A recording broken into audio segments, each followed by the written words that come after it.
So we'll get there. Yeah. All right. Hey, Chris, what's going on? Hey, how are you guys? Doing all Good. right? Good. Real good. Are you staying dry down there? I am, yes, thankfully. Oh, and Yeah. as a heads up, I do not have a hard cutoff tonight, so my schedule will not be a dictator like it was last time. Okay. I do have like a crap ton of material to go through, and I don't have a hard stop either. But whatever we need to do is fine. If we can cut it off and kind of continue next time. I know if we have to schedule like an extra session on the tail end of this whole deal, it's not a big deal. But if we go over, you guys just let me know, okay? Okay, yeah, let's play it by ear. All right. Sounds So we are live, and so tonight we're gonna wrap up weather services, and then we're gonna transition into regulations. Regulations, FAA regulations, happen to be the I don't know, like the most boring, like the driest material you'll ever learn. So I'm going to try my hardest to keep it exciting. I think probably the best approach for learning regulations is I've prepared the cut and dry what the regulations state and the regulations that you need to know as you start your training and as you go to take your written test. Please stop me and contribute with off-the-wall questions, because a lot of the regulations don't exactly make a lot of sense the first time you the first time you read them and look at them. So any question is extremely valid. I'll just put it that way when we get into regulations. But before we do that, let's wrap up our discussion on weather services, weather information. We finished last time with winds aloft forecast. We touched on it real quick, so I wanna go over it again. The winds aloft forecast, if you guys remember, is a set of 4 to 6 digit codes per altitude, and they essentially give you first off wind direction, and then wind speed, and then a 2-digit temperature for that particular altitude. And while I'm talking, I'll just pull up a wind forecast so we can look at it. And we kind of got into this a little bit last time, but it is an extremely confusing aspect of the wind forecast tool. But there's situations where in our 4 to 6 digit code, we can't represent all directions and all speeds. So as you get higher in altitude in the report, you will run into a translation or a mental math equation that you have to perform. And unfortunately, because we're in kind of the dead of the summer, or we're coming out of the summer months, there's not a lot of good examples of this in real life. Reason for that, the jet stream, which causes extremely high wind speeds, is up in Canada, and it moves further south into the United States during the winter months, but it moves north into Canada during the summer months. So consequently, our winds aloft at high altitude tend to be relatively slow in the 20 to 50 knot range. But here's our wind forecast, and the reporting stations are down the vertical axis, and the data is across the horizontal axis. And we'll just take, why don't we take this second line as an example. The first 2 digits are going to be your wind direction. So at 3,000 feet at this particular reporting station, it's out of 350. At 7 knots, so the second 2 digits are your wind speed. So 350 at 7 knots. Step up to 6,000 feet, it's out of the west. 270 at 6 knots with a positive 11 degree Celsius forecast, so on and so forth. 270 at 10 knots, 9 degrees. 300 at 19 knots, 8 degrees, and so on and so forth. So 2-digit direction, 2-digit speed, And like I talked about last time, for the instances where you're going to have higher than a 99 knot wind speed, you have to do a little calculation. You have to subtract 50 from the direction, which is the first 2 digits, and you have to add 100 to the speed, which is the last 2 digits, to obtain your direction and speed. When you review these forecasts in the wintertime, you will have to do these kind of calculations. Adam, question for you. Yep. Is this one of the tools that you could use to see if there's an inversion of temperature layer? Yes. When you just kind of tying back to the weather theory subject matter, you guys remember in relatively stable atmosphere, you'll have what's known as a standard or stable lapse rate, which is your decrease in temperature with altitude. Alan, to your point, if you have a significant drop in temperature with altitude, you have what's called an unstable, or sometimes it's referred to as a convective lapse rate. And yes, you could basically deduce that if you've got a significant drop in temperature with altitude, say greater than 3 or 4 degrees per 1,000 feet, degrees Fahrenheit per 1,000 feet, then you could expect things like wind shear, turbulence, thunderstorms. It's an indication that the atmosphere is not stable.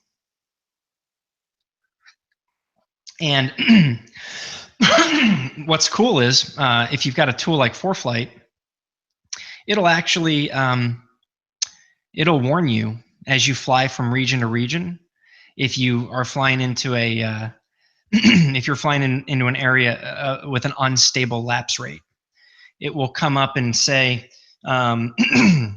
excuse me, it'll come up and say unstable temperature drop with a big exclamation point in your wind forecast.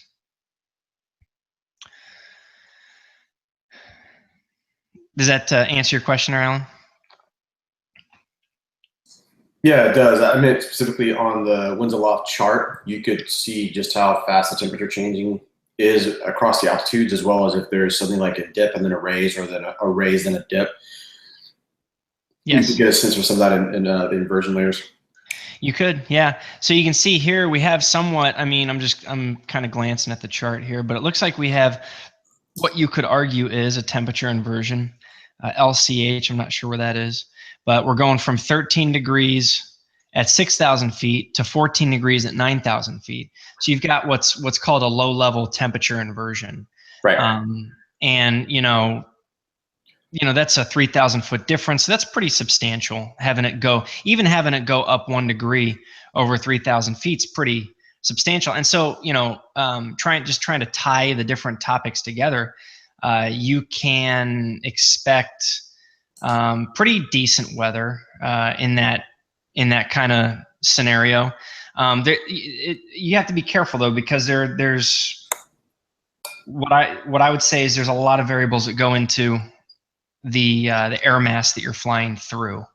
So it may, from looking at the wind report, you may say, oh yeah, well, that looks like some temperature inversion layer, might be decent smooth weather, but then again there may be like a cold front right there about to ruin your day. So you just have to kind of put all the different data points together. Yeah, that's what I meant by being like one of your, it's a tool one of the many tools you could use. Right. But I have to say, I'm impressed with ForeFlight, because it's neat. It'll just throw stuff at you like that and make you think, oh wow, it's just very automated. It's very very cool that it includes that kind of assessment. Agreed. A couple quick notes here. There's just stuff you have to know. The wind forecast is given in direction relative to true north, not magnetic. So depending on where you're flying, you may have to do a pretty substantial mental calculation. Here in Texas, it's not really a huge deal. You're somewhere in the neighborhood of 3 or 4 degrees difference between true and magnetic north. Temperatures above flight level 240 assumed negative. You will not see negative signs on the. You're not going to see any negative signs up here at the higher altitudes. So they're just assumed negative. You'll see a code of 9,900 indicating winds are light and variable, meaning they're less than 5 knots. And then just a couple other quick pointers here. You know, a lot of reports won't have, depending on where you're at, you won't have certain forecasting stations showing any data at the 3,000 foot point. Well, that means that this particular weather station's too close to the 3,000 foot sea level altitude to give you a report. Same with temperature. You're not generally going to see a temperature forecast at 3,000 feet. It's too close to the reporting station. So that's winds aloft forecast. Just be interested to get your guys' feedback when we stay in touch on this. Winds aloft forecast was like one of the tougher reports for me to pick up as I learned how to fly.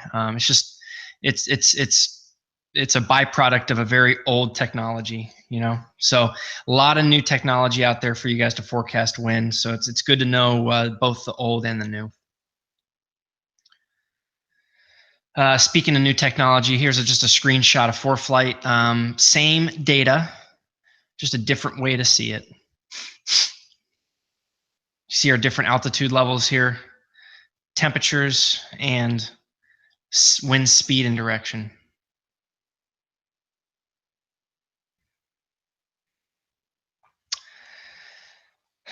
All right. So keeping in line with the forecasting tools, if you guys remember last session, we covered most of the how to view current weather. You know, we switched over. Now we're just looking at forecasting tools. This particular tool is what's known as a surface analysis weather chart. Kind of synonymous weather depiction chart. So you'll hear both terms thrown around. You'll also hear the term prognostic chart, and you'll also just hear it shortened prog chart. The term prog chart is by far the popular version, the popular name for this tool. So if you hear someone say, "Hey, did you see the prog chart?" This is what they're referring to, the surface analysis chart. And it's basically the same thing you see on the evening news, you know, the weather on the evening news. It shows frontal boundaries, pressure centers. It will give you lines of constant pressure, which are known as isobars. These gray lines are called isobars, and they're lines of constant pressure. You guys familiar with topographic map? Yes. Yeah. Yes. Similar idea. You know, topographic map is lines of constant elevation. This is lines of constant pressure, the isobars. If you recall from our weather theory session, air or pockets of air are always wanting to move from areas of high pressure to low pressure. And so what you'll see is in certain pressure gradients, for instance, here's a real good example. Obviously I took this screenshot a couple weeks ago. You've got the hurricane down here in the Gulf. You can see the pressure, the lines of constant pressure and the pressure gradients going from higher to lower pressure towards the center of the hurricane. It's important to note that because air moves from high pressure to low pressure, that if you see these isobars, these lines of constant pressure extremely close together, you can expect extremely high wind conditions. The speed at which the air is moving from pressure centers is going to be at a very high velocity the closer those bars are together. There's not an extremely good example other than that hurricane on this chart, but you can generally conclude that the wind here, up here in this little high pressure pocket in Canada, is probably non-existent compared to the wind, say, right here where these isobars are close together. So just a visual thing that you can use as you're looking at these charts. The charts are updated every 3 hours, and you've got a forecast period at the top and the bottom of the day. So 12 o'clock, 18 o'clock Zulu. And if you're doing a long cross country, you check this as a pre-flight. And if you've got like a 6-hour flight with a fuel stop, this will probably be a chart that you check out at your fuel stop, just to ensure that the weather that was forecasted is actually taking place.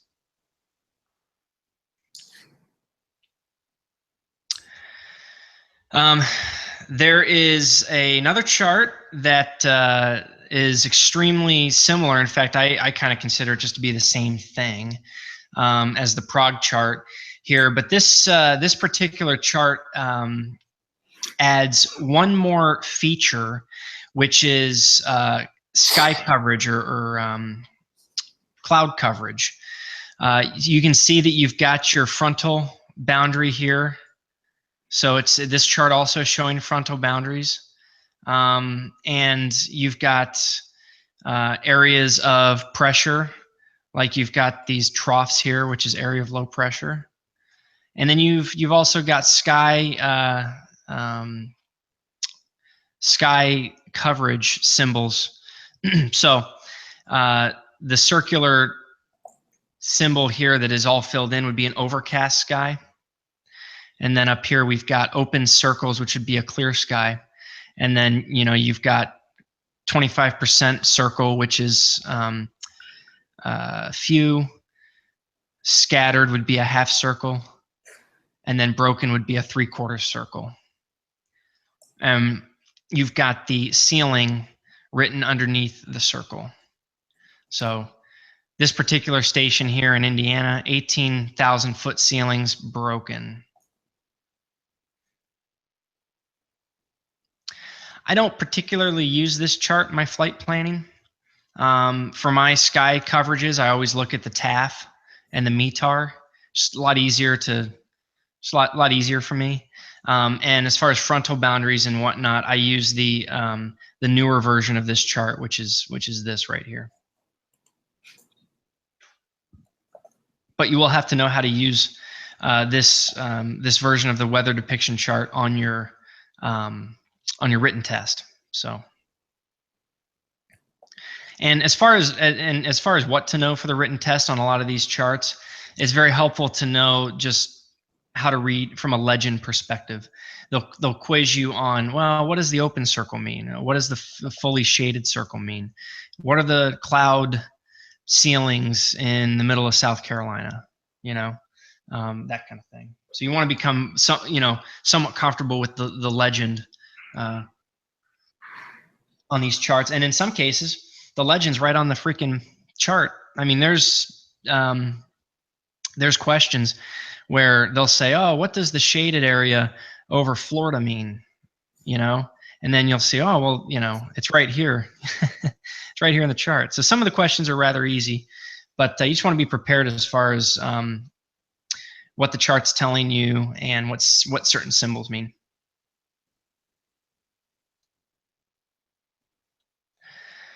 Okay.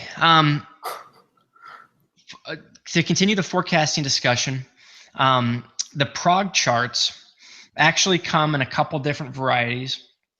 You've got your surface, head back here, your surface analysis chart, surface Prague chart.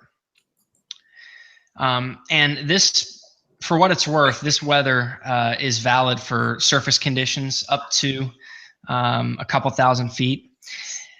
For flight planning above that and understanding where there's going to be IFR conditions and VFR conditions, you'll want to study the what's called the significant weather Prague chart, or sometimes it's called the low level significant weather Prague chart, because there is a high level as well. We just don't use it in general aviation. It's for 24,000 feet and above. So the significant weather Prague chart is like I said, from surface to 24,000 feet, issued 4 times daily. And the primary use of this chart is where am I not going to fly? what am I going to avoid along my route of flight? Because it doesn't show you pressure centers. It doesn't show you frontal boundaries.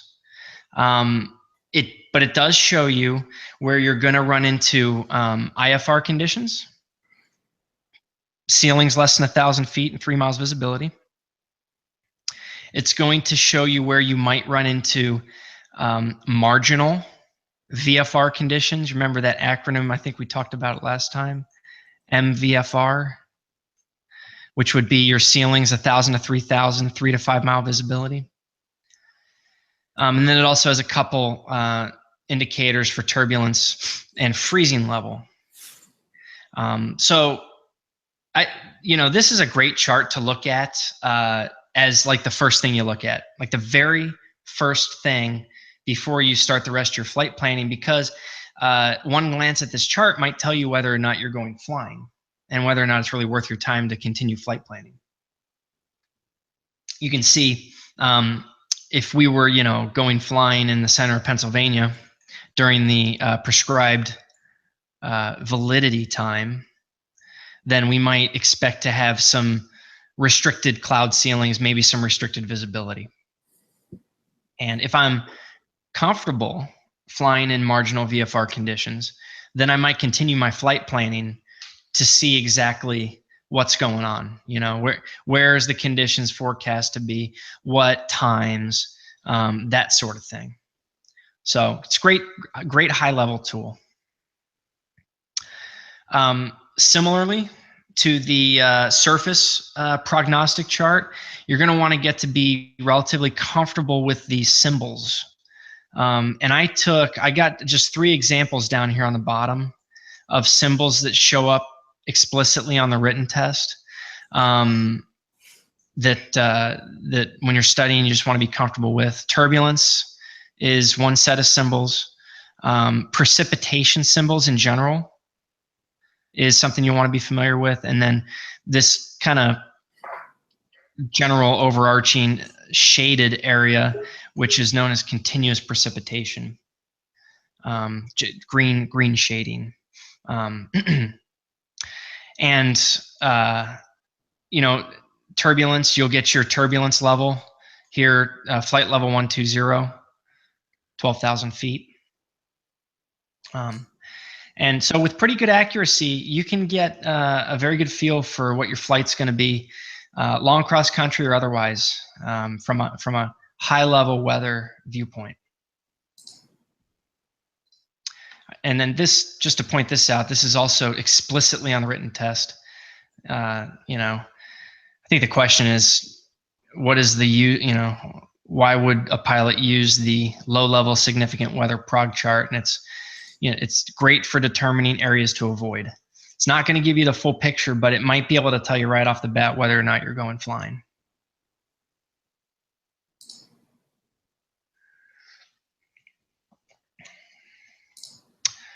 All right. Now, final to kind of coming down the home stretch on weather reporting products, forecasting reporting products. The textbooks, the FAA calls what we're about to talk about, they refer to these particular weather products as in-flight weather reports. And this is very old school because when it was given this name, in-flight weather reports, we did not have a lot of the technology that we have today. I can get some of these weather products before I go flying or on the ground. It's not real clear to me why today we still call it in-flight weather reports. You can get them in flight for sure, but you certainly should be looking for them before you go flying while you're on the ground as well. And the 2 kinds that we're gonna discuss here are what's known as AirMet and what's called a SIGMET. And both are of equal concern to general aviation pilots. You will hear sometimes that AirMets are not of any concern to large airliners. You know, that I guess that could be true to some extent.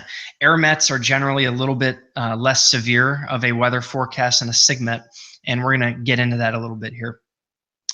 There are 3 kinds of AirMet reports. We've got the Tango report, the Sierra report, and the Zulu report. We also have kind of a 4th one, which is the freezing level report. But let's talk real quick about Tango. AirMet Tango is a weather forecast that flight service puts out for light aircraft regarding turbulence. And the report very simply will state the boundaries of the forecast area, as well as the altitudes and the severity that the pilot should expect from a turbulence standpoint. The AirMet is available in many different formats. You can get this in a text format. You can get this in a graphical format. You can, I mean, similar to like we just looked at the wind report, you can get this in a whole host of different formats. Obviously, the graphical format is a lot easier to see. I don't even know if, I'm not even sure I'd be able to find the text format. But anyway, this is an example of the graphical format you can get at the Aviation Weather Center. If we just focus right now on AirMet Tango, here's what we currently have going on in the United States from a turbulence standpoint. If I want to know more information about it, I'll just click on it, and you've got a summary here. The validity period, the severity, moderate, and then the altitude boundaries for which the forecaster believes you're going to experience the turbulence. In this case, flight level 200 to flight level 390. So that is AirMet Tango. We've got AirMet Sierra, which is an AirMet report for IFR conditions. Very important for the VFR pilot to understand and be careful. If you have a Sierra report that's issued during your transition or your flight planning, you can most probably expect IFR conditions. And then AirMet Sierra also takes into account what's called mountain obscuration. So you're flying along and you're in the mountains, and then all of a sudden the next peak that you're about to fly over is in the clouds. That kind of scenario, quite scary. So here's our AirMet Sierra report for the current time. Looks like it's a lovely time to be living in the Pacific Northwest. All sorts of IFR conditions. Jeez. Mist, haze, looks lovely.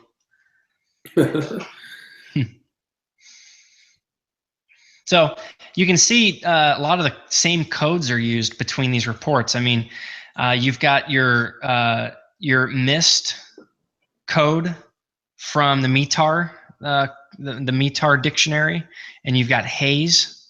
And I'm gonna fumble on FU. I can't remember what FU means. Do you guys? I know what it means, but I don't think it's applicable to this class. Oh, yeah. Hey, there you go. Where are we at? Where's my codes? FU. Smoke. Oh, yeah, that must be that huge fire that's up there in Oregon I saw in the news. Yeah. I mean, typically when you see certain things like that, I mean, you just know that they're going to have a flight restriction, right? Could be, yeah. Like a temporary flight restriction? Yeah. Well, there's only one place that we should go to figure that out. tfr.faa.gov. Let's see, where are we at? That'd probably be Seattle.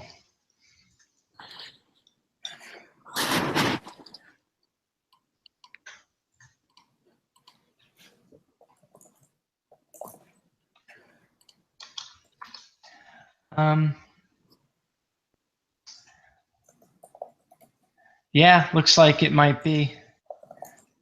Such an antiquated website. Gee whiz.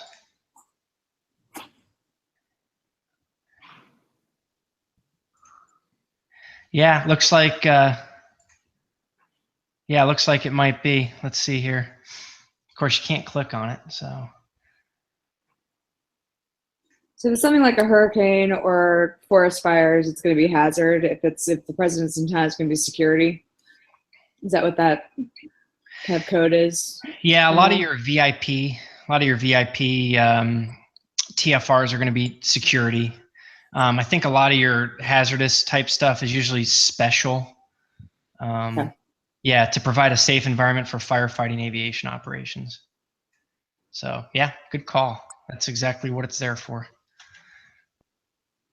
But anytime you see the VIP, like Trump or like, the entire Washington, D.C. Area, you'll see the big circle. Usually there's a 30-mile and sometimes a 60-mile VIP. Yeah, so there's your security, Washington, D.C., et cetera.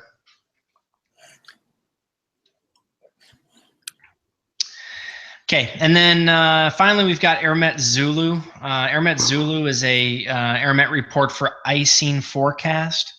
Similar to the Sierra and Tango, it's going to give you a severity as well as altitude boundaries. Probably not too much icing going on this time of year, but let's check it out. Oh, gee whiz.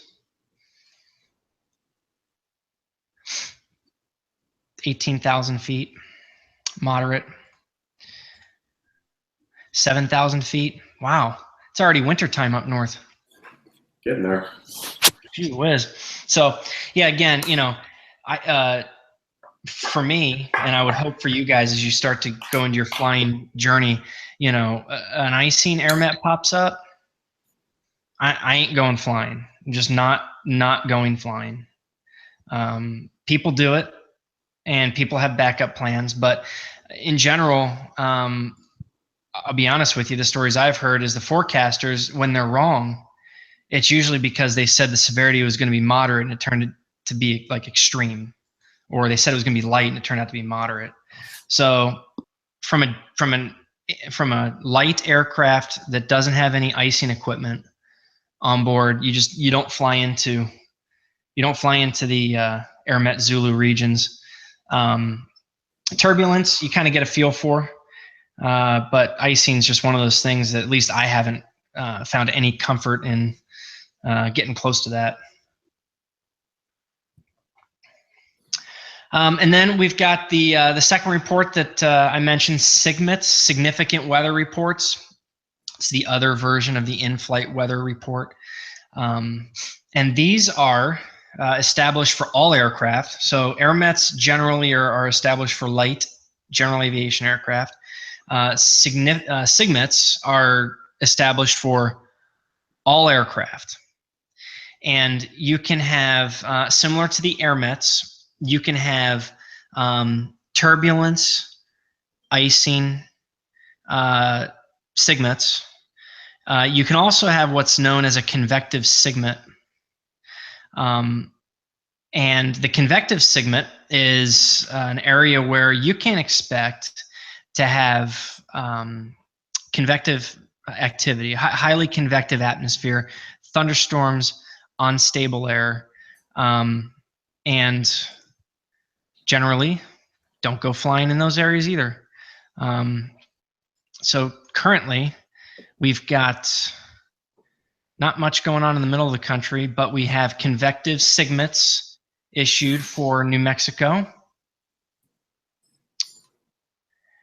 And then we've got an icing SIGMET issued for up there. Now, this is actually a really good example. So let me go back to the graphical AirMet. The weather forecaster made a forecast call and said, hey, this entire region up here engulfing most of Wisconsin, half of Indiana, all of Michigan, and the Great Lakes region is susceptible to icing risk for general aviation aircraft. Okay, this large region here. The forecaster then went on to say, furthermore, this more specific region within that region actually hazardous not only to light aircraft, but also to jet airliners, to larger, faster, more capable aircraft. So you're going to see the big heavy iron avoiding this particular patch of their flight plan between 9 and 17,000 feet. So in general, your air mets are of interest to us general aviation folks. SIGMETs as well.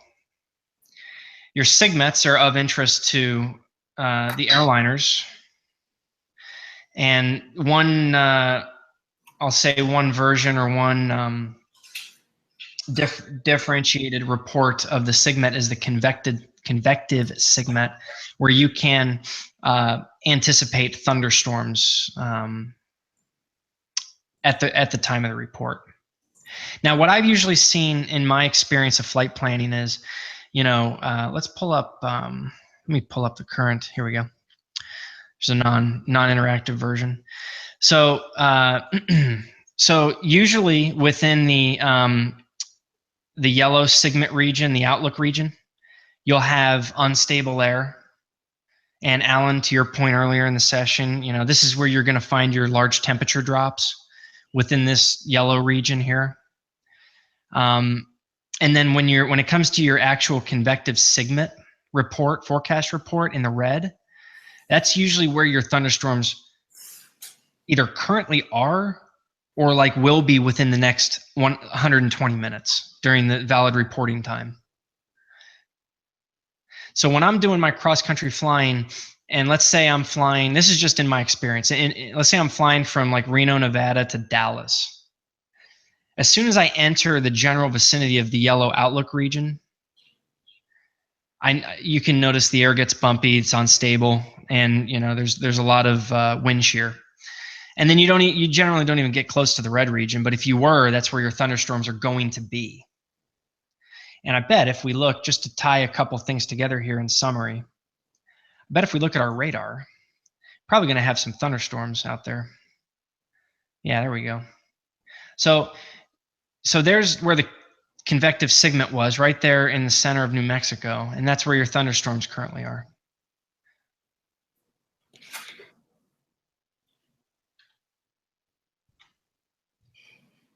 So important to note, the SIGMETs are valid for all aircraft.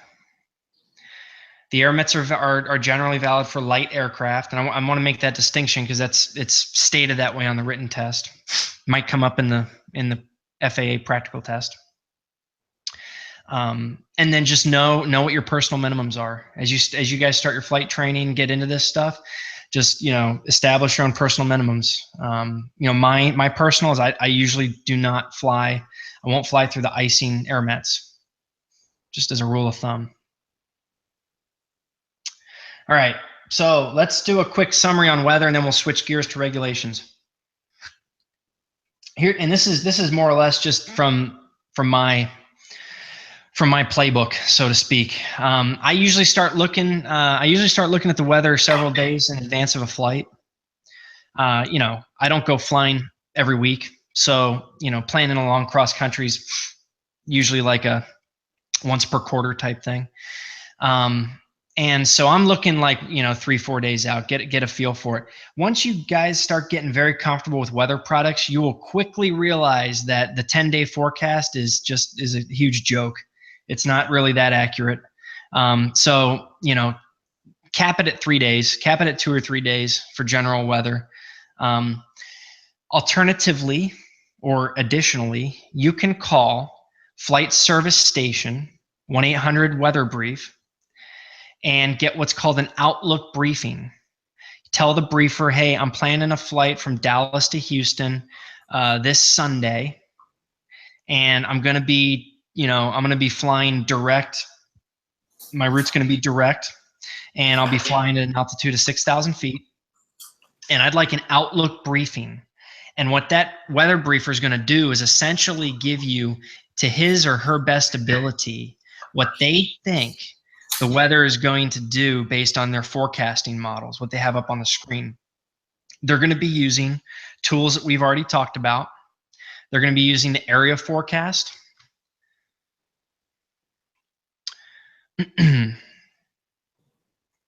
You guys remember the area forecast was that regional forecast that had basically just a quick synopsis of VFR cloud conditions.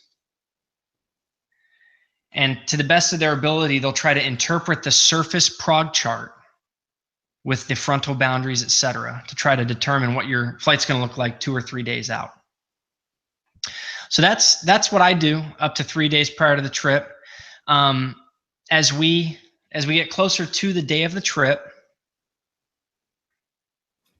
I am getting a little bit more prescriptive with the reports. There are a couple reports that enter their period of validity the day prior. Say, if I'm doing a morning flight, maybe the night before, you can check your area forecast that we just looked at. You can check your TAF, which was the forecasting tool that was similar to the METAR. And just from that, you can kind of make a decision. Hey, am I gonna go flying, or is it totally off the, totally non-negotiable? And then day of trip, and this is really where you're going to get tested, during your training and during the flight test with the examiner. You're going to want to be able to demonstrate what you do the day of the trip or just prior to going flying from a weather planning perspective. So the one method that you're definitely going to learn in your training is how to call a briefer, how to dial the phone and tell the briefer where you're going, what route you're taking, altitude, time of departure, etc., and then have the briefer read back to you what the weather forecast is going to be. In addition, or alternatively, you can use aviationweather.gov, which is the same source data that the briefer uses. Note that this is not a legal form of briefing yourself, but it certainly is a lot better than not doing it at all. And then, of course, we've got like newer technology. You can get full legal briefing at the Flight Service Station website, 1-800-weatherbrief.com, or you can use ForeFlight. I think we went over last session. ForeFlight will actually spit out the entire briefing report, all 800 pages for you to read, and so that they can say that they at least attempted to give it to you. But I'm hopeful. You guys have to let me know. I'm hopeful your instructors get you to call flight service, because it's a great tool. It's probably not utilized as much as it should be. Regarding that, let's talk a little bit about what you can expect from a flight service briefer. And then I've got a little bit of audio that I want to play, see if we can get it to sound good through the speakers here, of a example briefing for a accident investigation. And then you guys can give me your feedback on whether or not the pilot should have gone flying. The briefer is going to give you, in a standard briefing, is going to give you adverse weather, their opinion of VFR flight recommendation, whether or not you should go flying, weather synopsis, current en route, destination, and forecast conditions. And then they're going to finish it up with notices to airmen and some other information. Notices to airmen, things like runway closures, taxiway closures, airport closures. There was a NOTAM released for DFW Airport last week because they put up a 80-foot oil rig near the departure end of one of the runways. So they issued a NOTAM to let all the pilots know that. So let's try this. I tested our technology before we started. Let's give this a shot.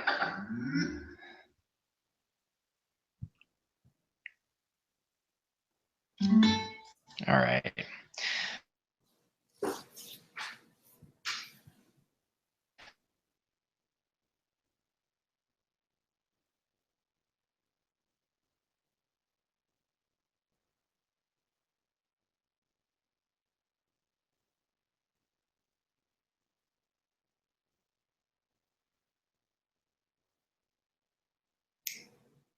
Hello?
Did we lose him?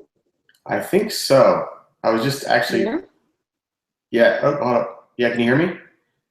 Yeah.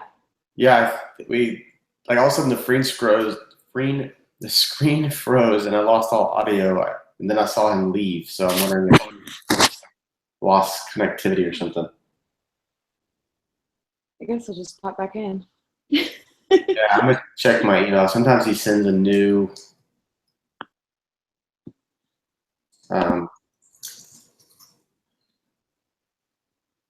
invitation, so we'll see. Oh, there he is. Wow. How about that? Oh, jeez. Oh, can you guys hear me? Yeah. Yes. Okay. Wow. Sorry about that. I'll have to send you guys that video. How about that? That's just not going to work.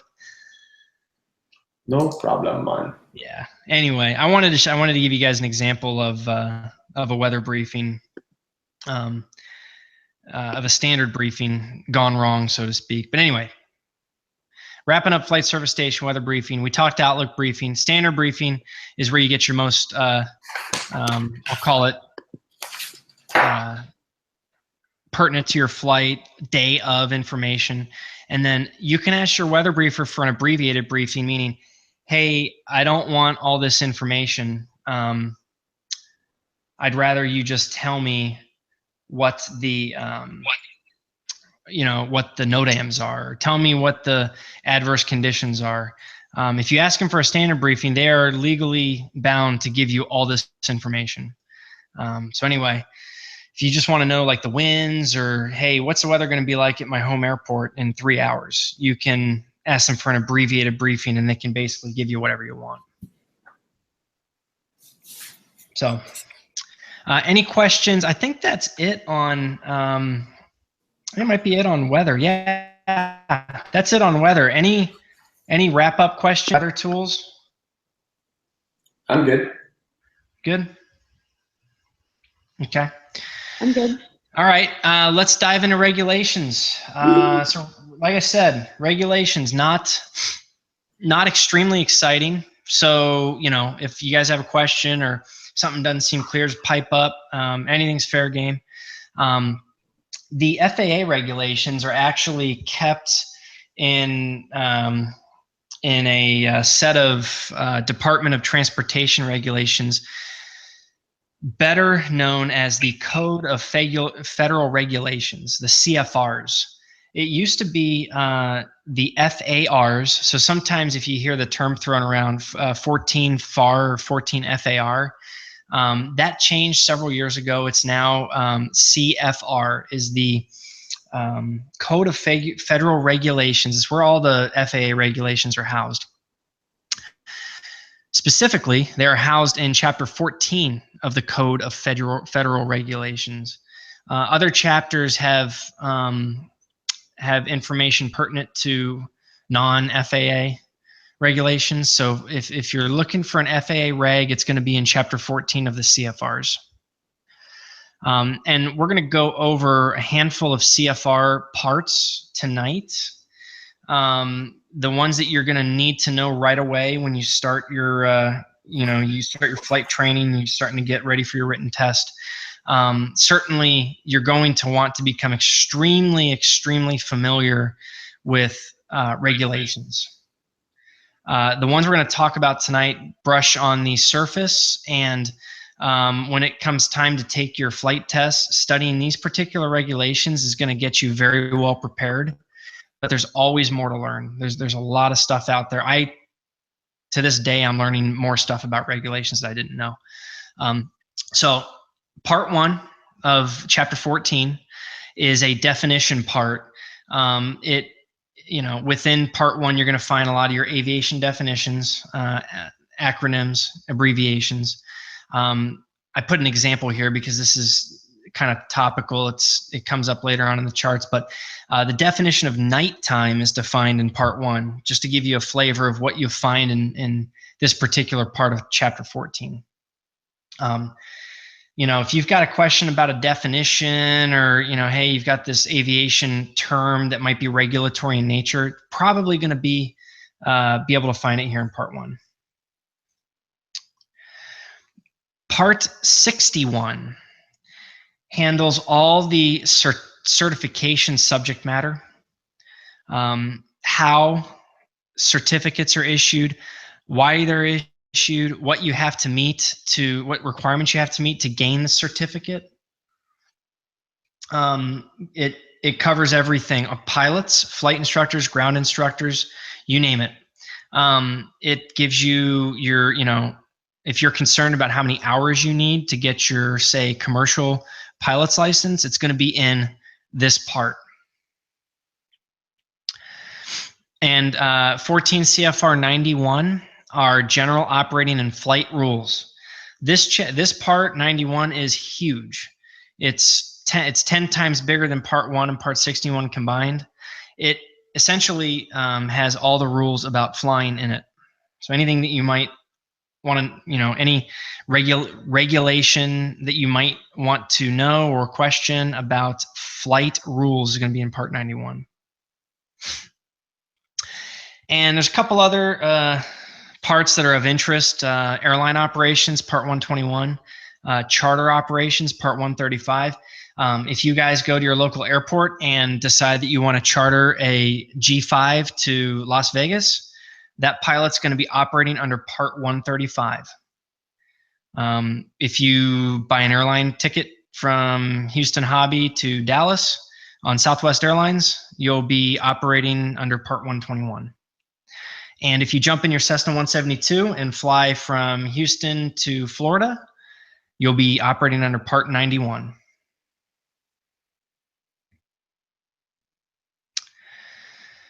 All right, we're going to dive into each particular section, the parts that I feel are extremely important for you to know right away, like the first thing that you should probably learn with regard to regulations. So we're going to step through each part, and then I'm going to touch on subparts as well. So like I said before, stop me immediately if something doesn't make sense or you want to pose a question. So like I said before, part 61 is the regulations concerning certification of pilot certificates, instructor certificates, ground instructor, you name it. It also talks about what those particular certificates allow you to do, or term privileges. What privileges do you have with that certificate? I've got a couple high-level certificates here on the screen. Obviously, your student pilot certificate, which you guys are going to go off and get. With that certificate, you can fly your aircraft solo. You can fly it with an instructor. You have airspace limitations. So I think we might have covered this before, but just in review, you cannot fly your aircraft in Class Bravo as a student unless you have a specific endorsement from your instructor allowing you to do so. And as a student, you can't carry non-instructor passengers. So, or I'll say non-certificated passengers. Unlike the private pilot, which is what you guys are going for, where, you get unlimited solo privileges. You are allowed to carry passengers. There is a couple rules you have to follow. The FAA wants you to pay for or equally split the flying expenses amongst all parties. So, if the three of us were to go flying today, because I'm the only certificated pilot, I would require us to split the expenses. If I'm not doing it for hire, I can't make any money, so we have to split them evenly. The FAA does make a little bit of they get lenient to some extent. It can be, you can fly a private pilot flight for hire as long as there's a charitable donation made. So for instance, let's say I paid Alan $500 to fly me from here to Dallas, but it was for, it was to deliver an injured dog as part of the Pilots for Paws program or something like that. If there's a charity involved, the FAA makes a lot of concessions to this regulation. But in general, private pilot cannot make any money while flying the airplane. Unlike the commercial pilot, where you can charge for your services, flying property and cargo.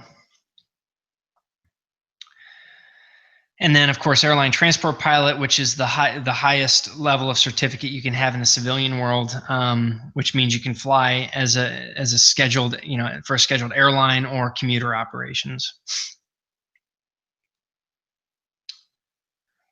The student pilot certification process has actually changed.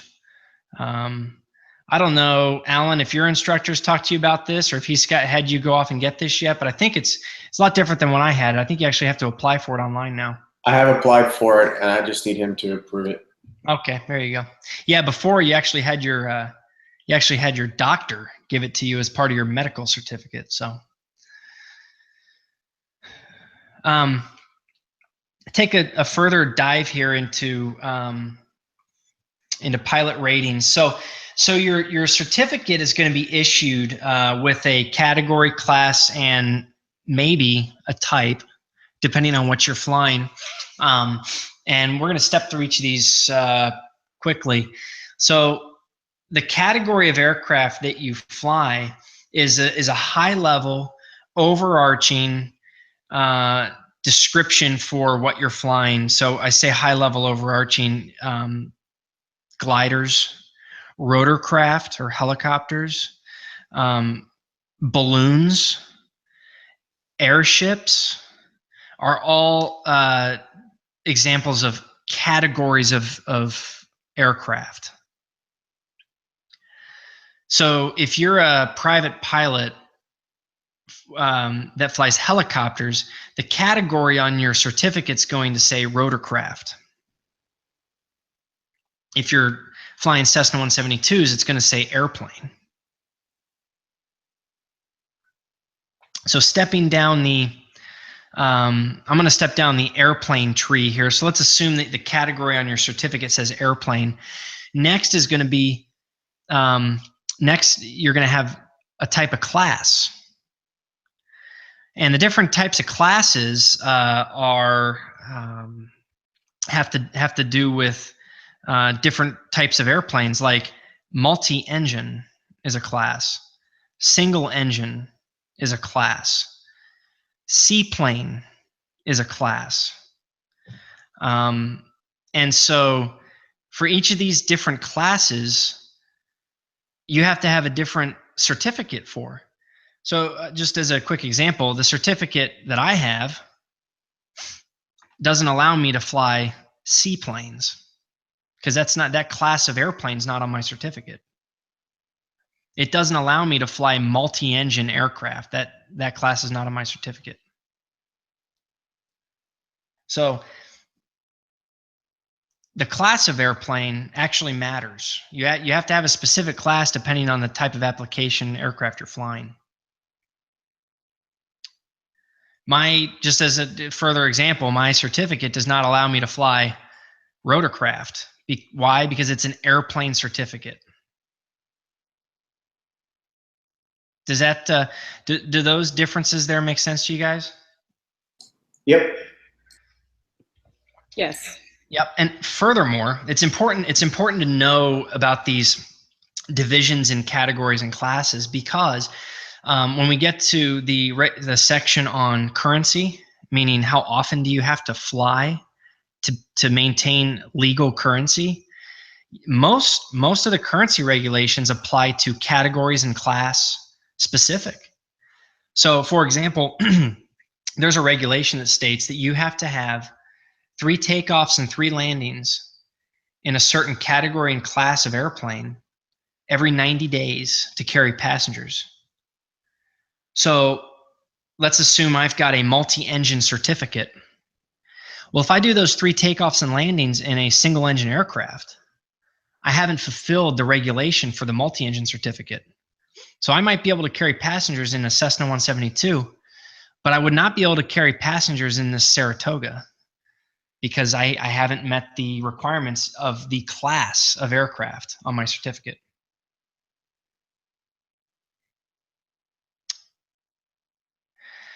Finally, the last piece of the certificate is going to be the type. So we've got our category, we've got our class, and finally we've got type. Now, generally, in general aviation, you're not always going to see a type on your certificate. But if you do start flying heavier stuff, bigger, more advanced aircraft, you will have a type. And so different types, for example, are Boeing 777. That's a type of aircraft. F-18, that's a type of aircraft. Airbus A380, that's a type of aircraft. Cessna 172 is a type of aircraft. So you can think of it kind of as like make and model, right? If you're talking types, you're talking make and model. And the FAA states that for any aircraft over 12,500 pounds maximum takeoff weight, MTOW,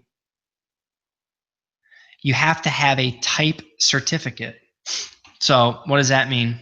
If I want to go fly this 777 right here, my pilot certificate has to say airplane, multi-engine, Boeing 777. That's what my certificate would have to say. It'd have to have airplane as a category, multi-engine as a class, and Boeing 777 as a type. Same with the F-18. Airplane, multi-engine, F-18. If a type rating was required for the Cessna 172, which it's not because it doesn't exceed the 12,500 pounds, then it would say airplane, single engine, and Cessna 172. So for the purposes of the flying that we're doing today, you guys are not going to have a type on your certificate. Should you decide to go for more advanced, bigger aircraft, you will be required to have what we call in the industry a type certificate. So if you hear people throwing that term around, that's what it means. It means my certificate allows me to fly a certain make and model of aircraft.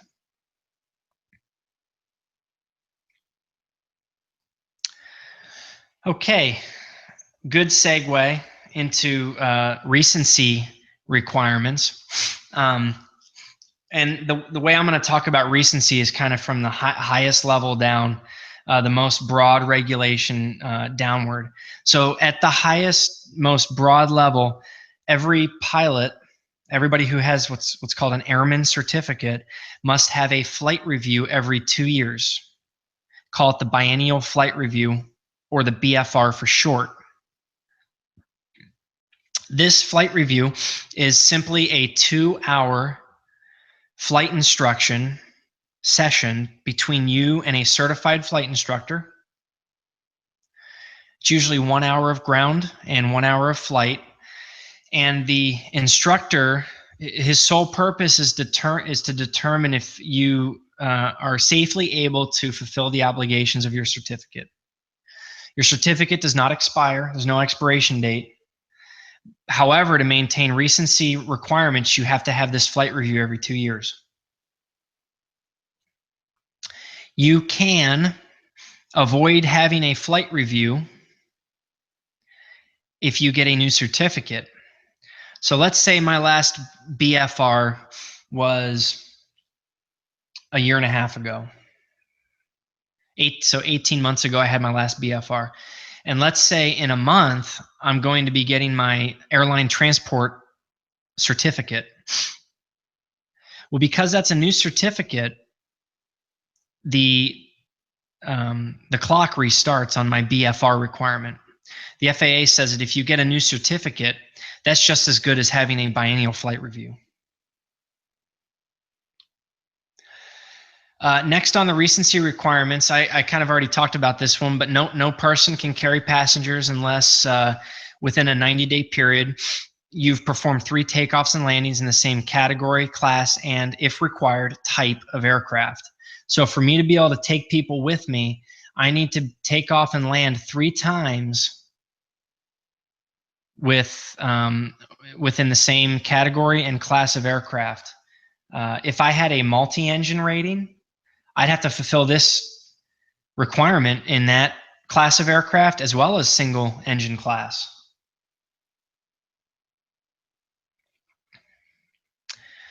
And then finally, there is a addition to the passenger requirement. If you're going to carry passengers at night, you have to make within a prior 90 days 3 takeoffs and 3 landings at night. And those landings have to be to a full stop, meaning you can't do a touch and go. You can't do a low approach. You have to fully stop the aircraft, taxi, and take back off. And then this was the point I was making earlier in the session. This is one funny area, and you guys will definitely find other interesting quirks in the regulations, but nighttime has different definitions depending on how you use it. This is one particular definition. Nighttime, as far as carrying passengers is concerned, is considered to be 1 hour after sunset to 1 hour before sunrise, which is funny. Kind of, it's already kind of dark. I think sunset around here is somewhere around 7:45, 7:30. So you actually have to wait 1 full hour after official sunset to do your takeoffs and landings if you want to carry passengers at night. And then the other definition of night that I know about is logging time. So there is a requirement. If you guys look at your private pilot syllabus, you actually have to do nighttime flying.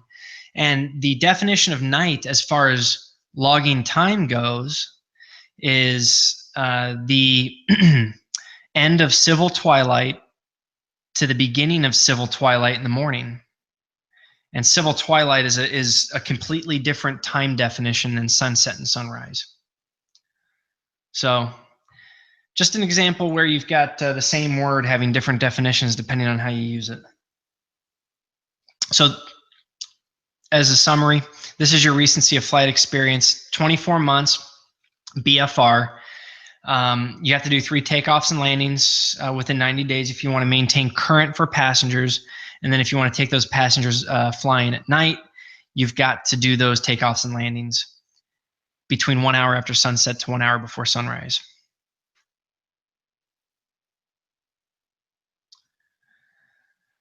Okay, more Part 61 regulations. Type of aircraft. And I'm going to stick to the type of aircraft that we're going to be most concerned about here as we get our private pilot license. There's 2, I'll call it distinctions when it comes to general aviation aircraft. You have what's called a high performance airplane, and you have what's called a complex airplane. And definitely with the flight school that you guys are looking at and going to, I am pretty sure they have both. I'm pretty sure they have high performance aircraft and complex, if I'm not mistaken. I think they had, correct me if I'm wrong, but I think they had a Piper Arrow in the mix, right? And I think they also had like a Cessna 182. Correct. Yeah. So so your high performance airplane is any aircraft, any piston aircraft that has an engine horsepower greater than 200. Okay, and it's important, it's greater than 200. And a complex aircraft has retractable landing gear, a constant speed propeller, adjustable pitch propeller, and wing flaps. It must have those 3 items to be considered complex. And then I've got the exact verbiage from the CFR chapter. No person holding a private or commercial certificate may act as PIC of an airplane that has more than 200 horsepower unless she's received instruction, et cetera, et cetera, et cetera. So bottom line, in order to act as a pilot in command of a high performance or a complex aircraft, you simply have to have instruction and a logbook endorsement from a certified flight instructor stating that you are competent in the operation of those aircraft. They are 2 separate endorsements, one for high performance, one for complex. Now, what you're going to find is insurance companies require a whole lot more than just logbook endorsement. They require, usually, high performance, usually they require 5 hours of instruction, and complex, usually in the neighborhood of 10 to 25 hours of instruction. Landing gear accidents are numerous and probably very costly for insurance companies. So that's the reason they have that stiff requirement on the complex aircraft. All right. I think that's all I have for 61. Yeah. So those are the high level pieces of Part 61 that you're going to want to become familiar with. The different types of certificates. Definitely the distinctions between category, class, and type. That comes up numerous times in the written test. And then finally, complex and high performance. Jumping into Part 91. Remember, Part 91 is the big chapter that has all the flying operations rules attached to it. And the first one, that's probably the most important one, simplest but most important, is the PIC paragraphs. What is the authority, responsibility of the pilot in command? Well, the CFRs say that the pilot in command is directly responsible and is the final authority for the safety and operation of the aircraft. So it happens to be that individual's sole discretion regarding, and this is a key term, the operation of the flight. Regardless of what context you want to use it in, whether it's in regulatory, insurance, air traffic control, you name it, the final authority and operation of the aircraft is at the discretion of the pilot in command. The pilot in command paragraphs in Part 91 go on to discuss what the pilot in command is able to do relative to emergencies and deviations. These particular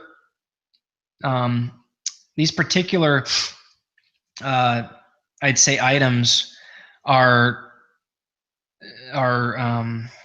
referred to. They come up numerous times on the written test. It apparently, from the FAA's perspective, they really find this to be a very important aspect of your private pilot certificate and written test. CFR 91 says that as a pilot in command, you can deviate from any FAA regulation in the interest of safety. So anything that we go over here in this session, anything that you read in your CFR handbook, you can actually deviate from if there's a safety issue, if it's in the interest of safety. And then furthermore, and I underline this because this is pretty much verbatim from the written test, if you are requested to do so, you will need to provide a written report of the deviation to the FAA. So pilot command happens to be extremely important aspect of flying. And it becomes extremely important when you have multiple crew flights. There is only one pilot in command on a multiple crew flight. Happens to be the captain of the aircraft. So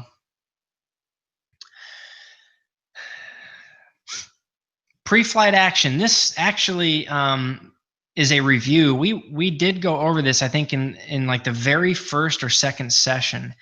But Part 91, specifically paragraph 103, talks about, from a regulation standpoint, what the pilot in command is expected to become familiar with relative to pre-flight planning. Now, the good news is, if you follow a prescribed method that I teach or that your flight instructor teaches, you will easily every time become familiar with these items. But from a regulatory perspective, this is what the FAA looks at. If there's, accident investigation, this is what they go back to. So straight down the list: runway lengths, takeoff and landing performance information and performance data in general.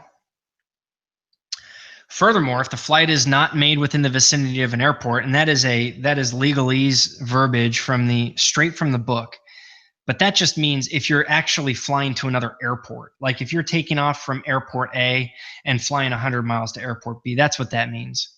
If that's the case, you need to become familiar with weather reports and forecasts, fuel requirements, and alternatives available if you cannot complete your flight as planned, meaning where else can I land should I get to my first point of intended landing and I can't land. So these are the major areas that the FAA says each pilot in command needs to become familiar with prior to embarking on their flight. Now, I glossed over the fuel requirements note there. For VFR flight, by regulation, you must carry a 30-minute reserve for daytime flying and 45-minute reserve for nighttime flying. That means if your planned flight or time en route is, say, 2 hours, then you have to carry at least 2 hours and 30 minutes of fuel during the day and 2 hours and 45 minutes of fuel during the night period.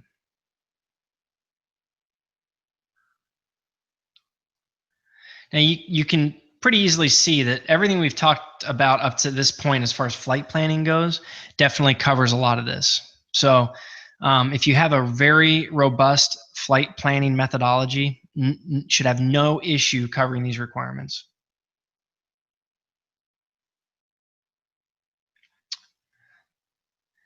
Next important topic in Part 91 of the CFRs, airworthiness. So airworthiness is either a manufacturer or a repair station's or even a mechanic's sole judgment that the aircraft is in a safe and able state to fly. As soon as the aircraft is manufactured, it gets inspected by the FAA and issued an airworthiness certificate. Every time an aircraft goes in for inspection based on whatever regulations it's flying under, the airworthiness certificate is actually, the airworthiness of the aircraft is actually being inspected. And the airworthiness certificate being present in the aircraft is a sign or a symbol that whoever's inspecting that aircraft deems it to be in an airworthy state. So I do want to mention an important distinction too. We mentioned before that the pilot in command has the final authority over the operation of a flight, and that is true. The aircraft owner / operator, if we're talking the airlines, is responsible for the airworthiness. It's a very important distinction because there is definitely blurred lines there. The owner or the operator, so Adam Roberts or Delta Airlines, is responsible for airworthiness of their aircraft, meaning it's their responsibility to ensure that they're being inspected at the legal routine intervals and that they're able to be operated safely. So the pilot in command has the final authority over the operation of the flight itself. So regarding airworthiness, flight operation, and specific documents that you need to have in the aircraft for your flight, you've got the popular acronym AERO. So for you to complete a flight legally, you need your airworthiness certificate. That certificate must be posted clearly, visibly in the cockpit for your passengers to see. In fact, next time you guys take a Part 121 flight, like a United, Southwest Airlines, something like that, see if you can find the airworthiness certificate when you enter the cabin. As soon as you walk in, it should be somewhere within plain sight for all the passengers to see. The next document that's required is aircraft registration. So similar to your car registration, all civil aircraft are registered with the FAA. Third, operating limitations. This is your pilot's operating handbook. We've referenced this during the aircraft performance sessions. And then that pilot's operating handbook has to have a section on weight and balance. So airworthiness, registration, operating limitations, and weight and balance. AERO. So you must have this in the aircraft to go flying under Part 91.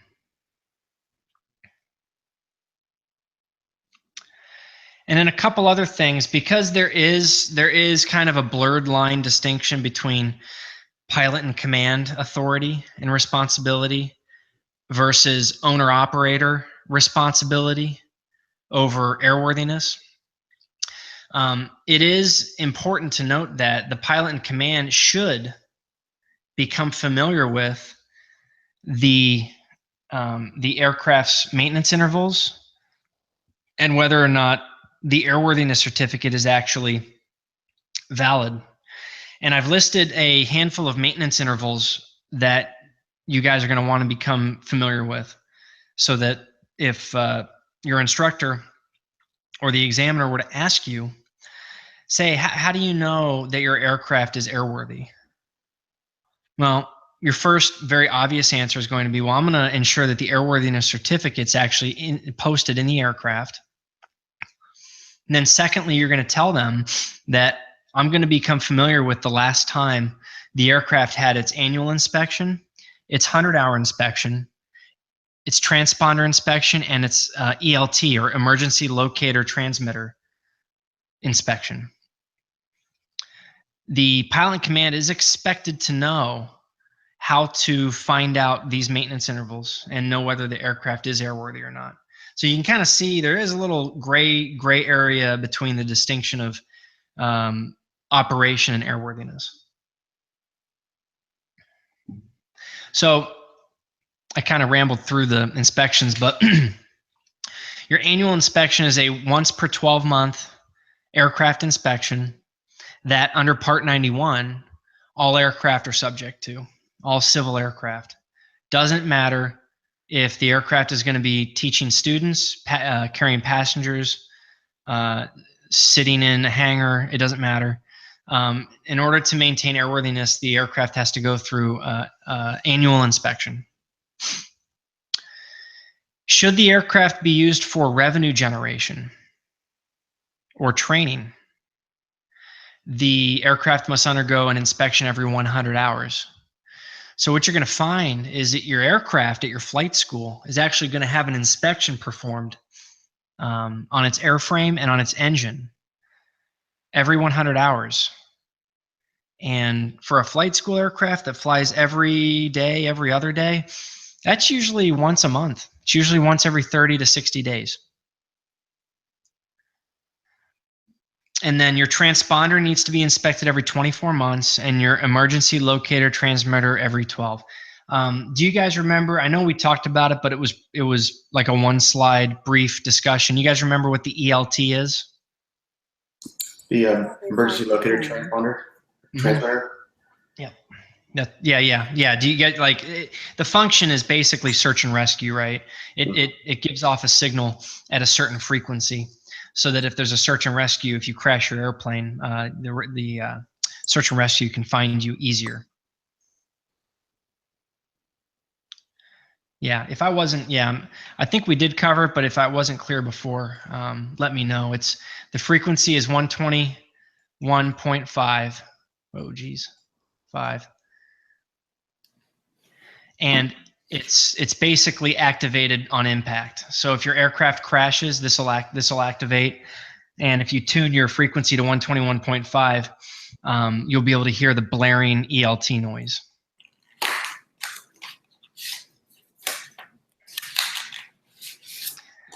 All right. Okay. So this is airworthiness. Again, PIC is expected to understand if the aircraft is in an airworthy state. These are the ways that you do it. And of course, ARROW is what you want to remember, acronym ARROW, for what documents you need on board legally. Those are the documents you need on board to embark on your flight.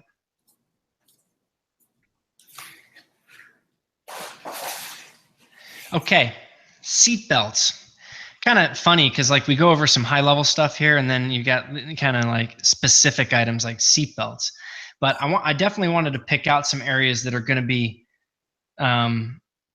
these are definitely going to be brought up during your flight test when you get your certificate. So, and these are probably familiar because you guys fly a lot on airlines. So, in your aircraft, the crew has to wear seatbelts all the time, and they have to wear their shoulder harness during takeoff and landing. Not all aircraft have a shoulder harness. So the caveat to the shoulder harness rule is, if it's installed, it must be used. The pilot in command also has to have the ability to notify passengers on how to use the seatbelt and and the fact that they need to fasten it for taxi, takeoff, and landing. So very similar to what we're all used to flying on the airlines, right? They threaten that they're not going to back away and from the gate and taxi until everybody has their seatbelts fastened. No shoulder harnesses back in the cabin, but the pilots have to wear their shoulder harnesses for takeoff and landing. And then I've got a acronym that I was taught. This was back for the commercial certificate. That is really good. Really good to do when you have passengers, and really, really good if you'd like to impress your FAA examiner for your check ride. The acronym is SAFETY, and it goes like this. It's an easy way to recall a quick passenger safety briefing, and I did it on my commercial check ride, and it went really well. So S is seatbelts. So you want to brief your passengers on how to use the seatbelts. A for air vents and environmental controls. So you want to point out to your passengers how they can control certain, heat, air conditioning, air vents, stuff like that. F for fire extinguisher location. You want to make sure that the backseat passengers, typically backseat, know how to get the fire extinguisher out and use it. Emergency exit plan. we want to give a 15-second spiel to your passengers on what will happen if there is an in-flight emergency. T for traffic and talking. You want to tell your passengers that that you, as the pilot in command, appreciate any help from them on spotting traffic, just because it tends to be somewhat of a full-time job. And you also want to be cognizant, especially for us, that fly around extremely busy terminal areas. You want to let the passengers know that they should limit the amount of talking they do until you're free of the busy airport terminal area. And then Y for your questions. So what questions do you have? So this is really this acronym, this method of giving a passenger briefing is extremely beneficial. Let your passengers know that you're serious, professional pilot, interested in their concerns, and even though once we start doing a lot of flying, this seems like second nature. The use of seatbelts, big deal. I know where my fire extinguisher is. I don't need to hear about it. But for your passengers, you just never know. You never know what they know or what their concerns are. So this helps cover some of that.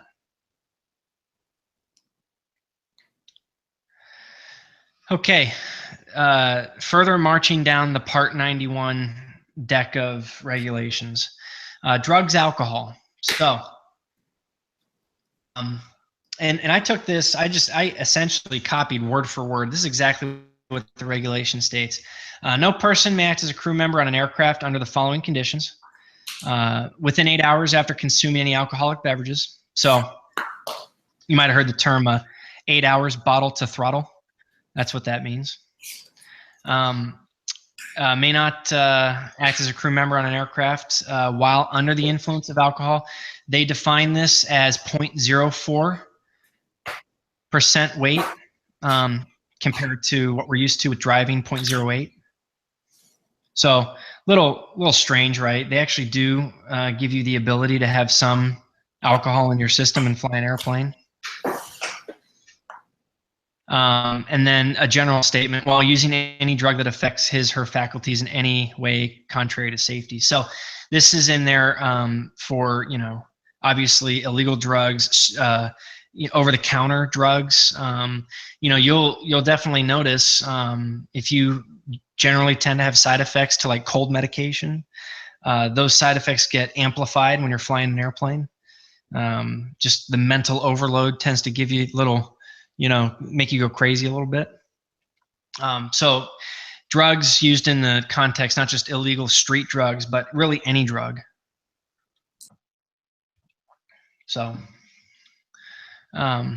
yeah, those are the three regulations in Part 91.17 that refer to drugs and alcohol.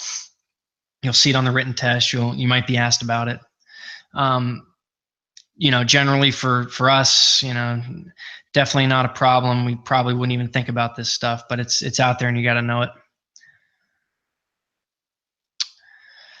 All right. Right-of-way rules. Am I going too quick or too slow? Give me what's your guys' feedback? Is this good pace? Yeah, great pace. Yeah, this is good. I've seen some of this before, so it's a good refresher. Okay. All right. Right-of-way rules. This is a really good topic because you're gonna deal with this like immediately on your first or second or third lesson, right? The regulations state that the pilot in command must always be vigilant regarding traffic awareness. That's a word for word straight out of the regulations. And then they go on to talk about right-of-way rules. There is actually an entire section which steps through how to determine who has the right-of-way. And it's not necessarily who gets to the stop sign first. There's a whole bunch of different stipulations. First and foremost, at the very top of the list, an aircraft that's in distress has the right-of-way over all other aircraft. So if an aircraft has declared an emergency, if an aircraft is out of fuel, if an aircraft has been hijacked, you name it, that aircraft has been given priority and it has the highest right-of-way priority out of all the aircraft in the vicinity. Next down on the list is the aircraft to the right has the right of way if it's the same category.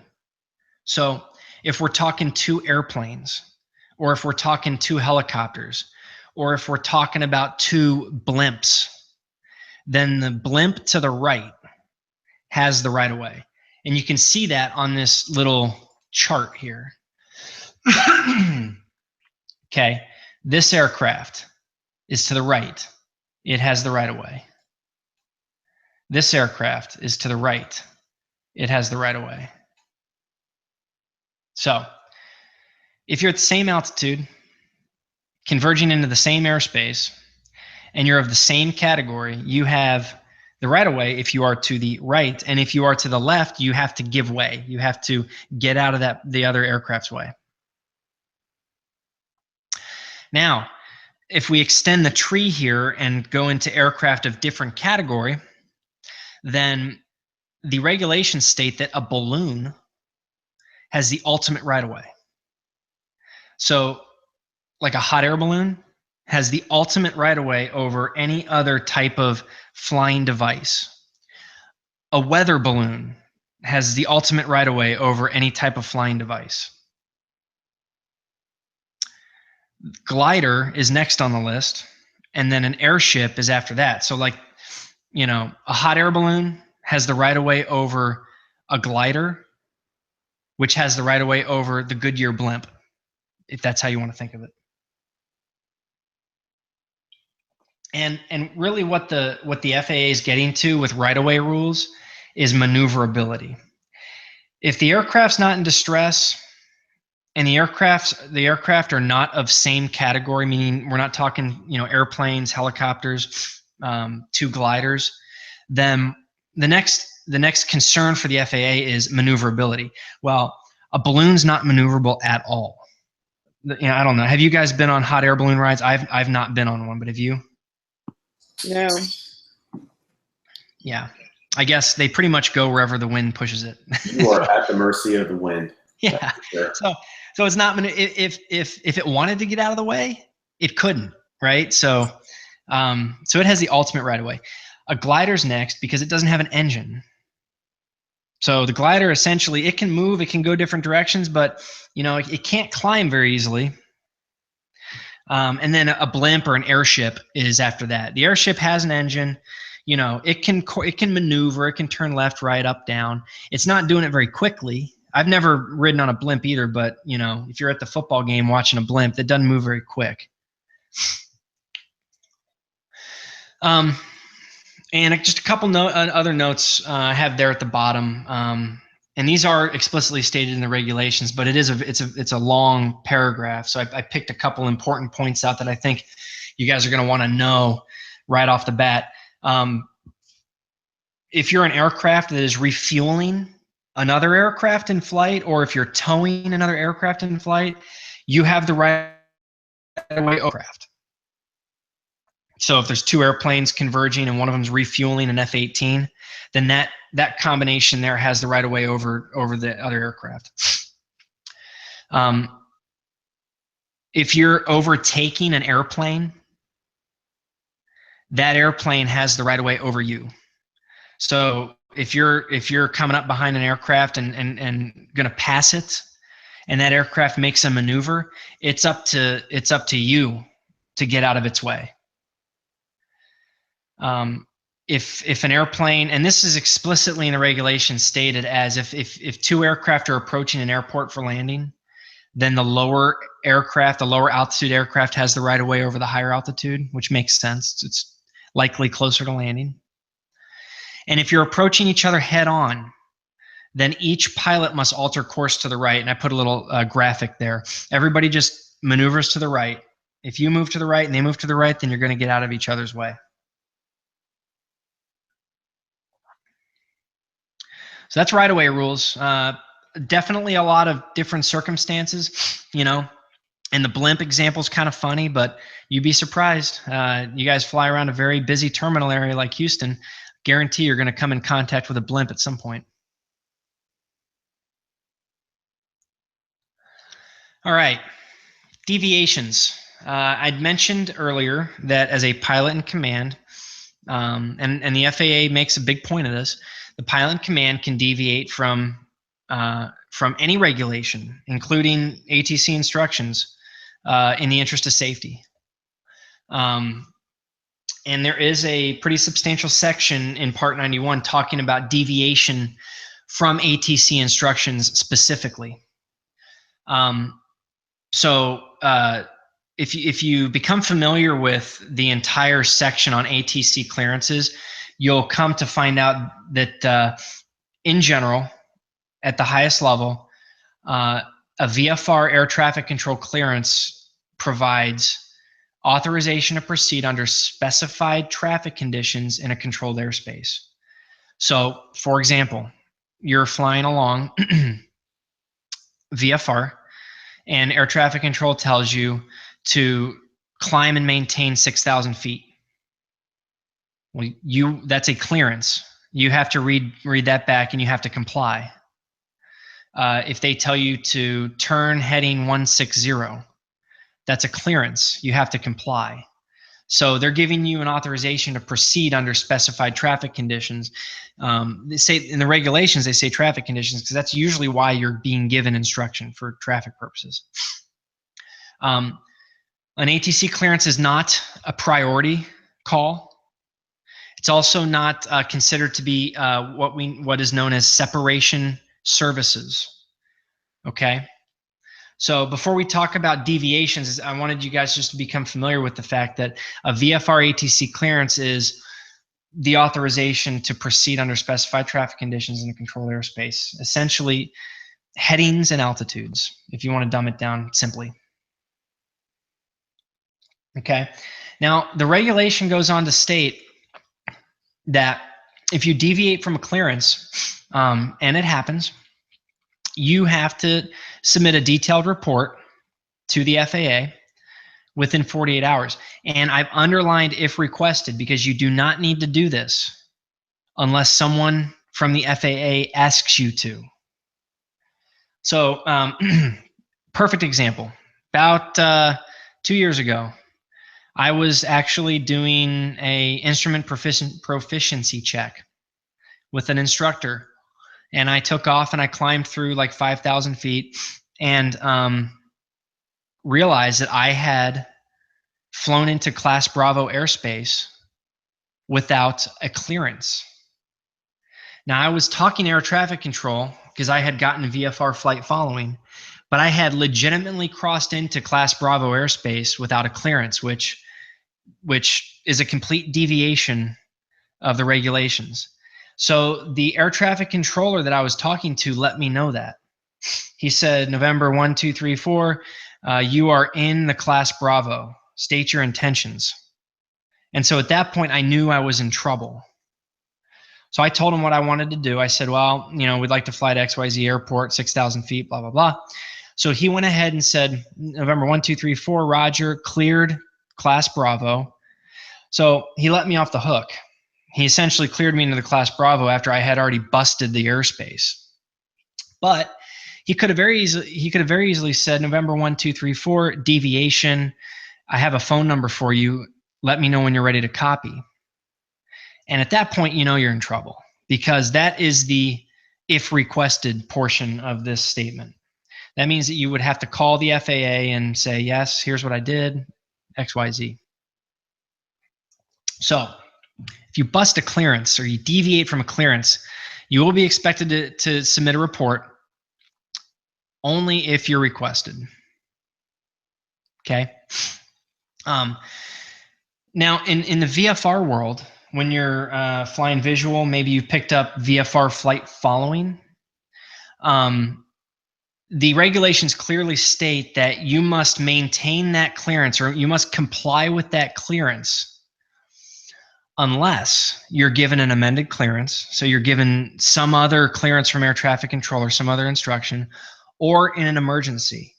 So just as we stated a couple slides ago, if you have an emergency situation, as the pilot in command, you can deviate from an ATC clearance in the interest of safety.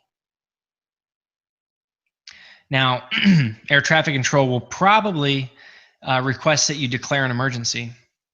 And if it truly is an emergency, then that's what you should do. And then at the bottom of the screen here, I've got this. This is not necessarily in the regulations, but hopefully your flight instructors talk about this too. If you do happen to have a significant deviation from a clearance, or any regulation for that matter, you should, and I highlighted should because you don't have to, but you should, file a what's called an ASIRS, an Aviation Safety Reporting System report, with NASA. So the FAA contracts with NASA to collect, essentially, it's a self-reporting. It's kind of like I guess the best example I can think of is if you realize that you accidentally lied on your tax return, then the IRS probably would appreciate if you self-declared your mistake, right? Well, this is the same thing. The FAA collects data on self-reporting. It's, hey, I busted this clearance, or hey, I deviated from this air traffic control request, and here's my report. I'm going to self-report it, even if you're not requested to. And this self-reporting mechanism will clear you of any wrongdoing. It essentially will not. It will keep the FAA from coming after you, so to speak, if you self-report. So the example I gave where I busted the Class Bravo, I knew that I was okay because the air traffic controller told me, hey, you're cleared in the Bravo. But if I wanted to be safe about it, I probably should file a NASA report. And that way the FAA can't come back like a year later and say, well, you busted that Bravo clearance and now we're going to take your license away for a year. So I know plenty of people that have submitted these reports. It's not a bad thing at all. The FAA uses it, data collection, learning experience type information. All right, minimum safe altitudes. So the regulations in Part 91 are prescriptive on what minimum altitude when you're flying VFR you have to maintain over in certain scenarios. We're going to go through these here. There's 3 regulatory definitions when it comes to minimum safe altitudes, and I've constructed them on this page in an easy way to understand. But you really want to kind of engrave in your brain the 3 different definitions we're going to look at here. The first definition: when you're flying over quote unquote other than congested airspace. So, the middle of nowhere, if you will. You must maintain at least 500 feet above the ground in an other than congested airspace. And then there is a caveat. There's an extra definition in that first definition. So 500 feet except over water or sparsely populated areas. So what the FAA is saying, hey, if you're flying over quote unquote sparsely populated areas, which happens to be a different definition than other than congested, you don't have to meet the 500-foot requirement.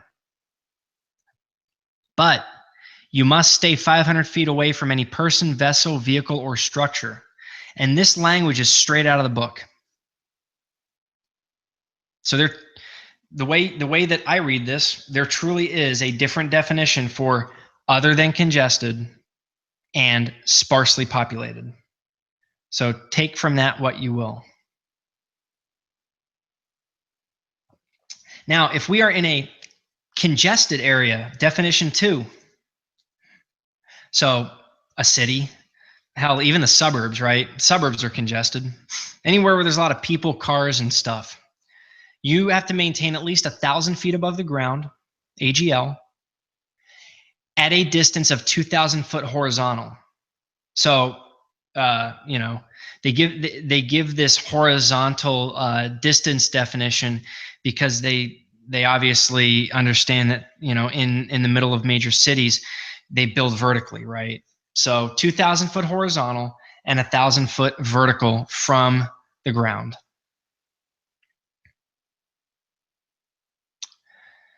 So those are the two major definitions. And then you've got this third definition, which, I mean, you have to laugh. And as soon as you guys get more into the flying gig, you just laugh at some of these regulations.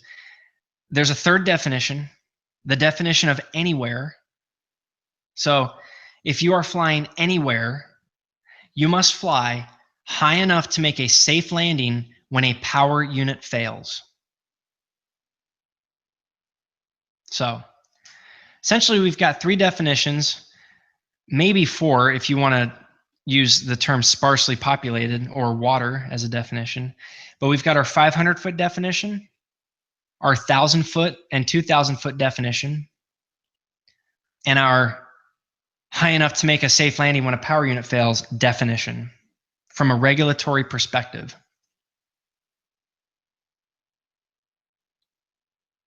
So, you know, what you're probably thinking is, well, how the heck am I going to answer the question when I'm asked, well, hey, you're flying over West Houston, you know, and so how high can you fly, you know?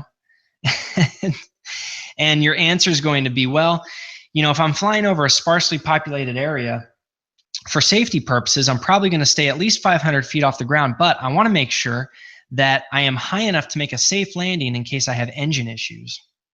That would be the way that I would answer that question. But those are the three major definitions from an FAA perspective that you're going to want to be able to just ramble on about when asked about minimum safe altitudes. Is that the way I explain that? Does that help make sense to you guys? I tried to. You read it in the book, and it's ultimately very confusing. But I wanted to kind of break it out into three definitions. Does that work? Yeah, no, that makes sense. It's like a decision tree. And anywhere is just layered on top of other than congested or congested. That's why you made that clarification. Yeah, it is, right? Because, I mean, when you think about it, crop dusters. If you guys do any flying out in West Texas, it's like crop dusters galore out there. Those guys are flying like 20 feet off the ground, you know? And so they're taking advantage of this section down here. Except over water or sparsely populated areas, you can, you know, fly below 500. So, all right. We're coming up on time. How we doing? Do we want? Let's see. What do we have? We got 3 more slides. Are we good? Are we good to maybe go over a few minutes for you guys? Sure. Okay. All right. Special VFR. So special VFR, I'll be real honest with you guys. This was something that confused the heck out of me when I was learning how to fly. Didn't really get it. My instructor did not have a real good set of circumstances for which to teach special VFR. But so I want to make sure that I take advantage of that and teach you guys what it is so you're clear. So special VFR is a clearance that you get from air traffic control that allows you to operate your aircraft below VFR minimums. So if you remember, we've got this really complicated table of VFR minimums, weather minimums, depending on what class of airspace you're flying in. Well, the special VFR clearance allows you to operate under those minimums down to a set of minimums for special VFR, which is clear of clouds and at least 1 mile of flight visibility. So let me just do a quick example here. So let's say I am at an airport in class D airspace. So I'm at Sugar Land Regional Airport. And, you know, I want to go flying, but the visibility is 2 miles. And, you know, the field is IFR. So, but I really want to go flying, and I know that as soon as I get away from the airport, the weather clears up. I have some weather forecast or some weather report. Maybe I'm going flying north to Austin, northwest to Austin, where the weather's clear. But I need a way to take off. So air traffic control is not going to let me take off VFR because the field is not at VFR minimums, 2 miles visibility. So I'm going to request a special VFR. And as long as I can remain confident that while I'm in Class D airspace, I can avoid the clouds and maintain 1 mile visibility, which we're good on because it's 2 miles based on the weather report, then air traffic control is going to give me a special VFR clearance, which essentially lets you operate your aircraft VFR when the airport is not at VFR weather minimums.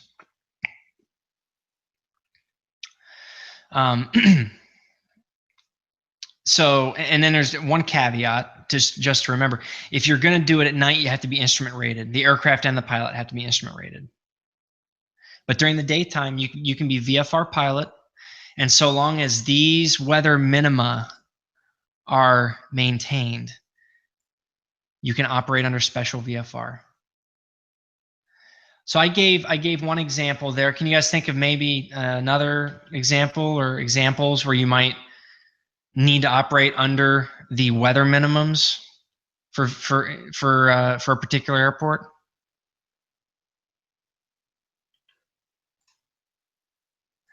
Here's a good example.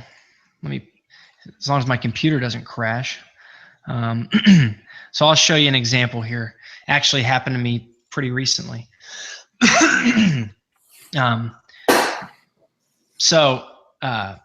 Here's where on my side of the Metroplex, we were flying IFR. This was an instrument flight, and we were flying back to Northwest Regional, which is right here in the center of the screen.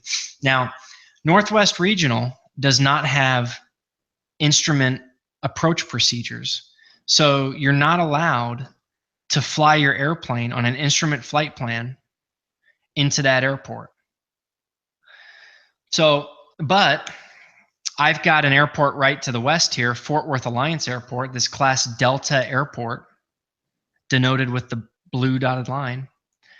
And it has instrument approach procedures. So I know we don't cover this in our ground school, but instrument approach procedure essentially is a procedure where you use your instruments to fly through the clouds all the way down to landing.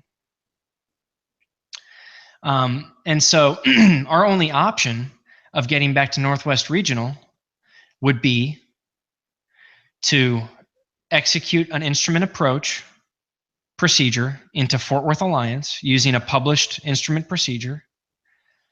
And before completing that approach, before landing the airplane, requesting from air traffic control a special VFR clearance over to Northwest Regional.